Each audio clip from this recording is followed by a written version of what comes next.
اللہ کے نبی نے جو نیکیوں کا پیمانہ بتایا ہے اور جس پر آپ نے ترازو رکھا ہے نیکیوں پر، وہ کثرت صلاۃ نہیں، کثرت نماز نہیں، کثرت روزے نہیں، کثرت نوافل نہیں، کثرت صدقہ اور خیرات نہیں، بلکہ کیا فرمایا؟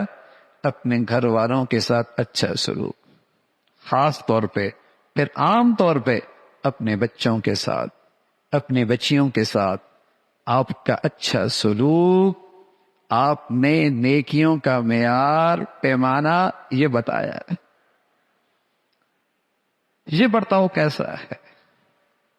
گھر کی زندگی، میرے عزیزو، گھروں میں اعتماد ہونا، محبتوں کی مٹھاس ہو تو باہر کے دکھ درد باہر رہ جایا کرتے ہیں، اور گھر آتے ہی سارے دکھ بھول جایا کرتے ہیں، اور اللہ نہ کرے گھروں کا دکھ لگ جائے تو پھر کہیں چین نہیں آتا، ہڈیاں بوسیدہ ہونے لگتی ہیں، خون جلنے لگتا ہے۔ بھائی اندر کا دکھ کس کو بتائیں؟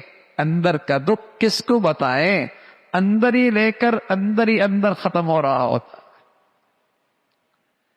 باہر کے دکھ درد گھر کے خوشگوار ماحول میں باہر ہی رہ جاتے ہیں، لیکن اگر گھر کا ماحول ہی ناخوشگوار ہو جائے، ایک دوسرے کے حقوق کی رعایت نہ ہو، ایک دوسرے کے ساتھ برتاؤ اور سلوک اچھا نہ ہو، تو میرے عزیزو یہ دکھ پھر کہیں پیچھا نہیں چھوڑتا،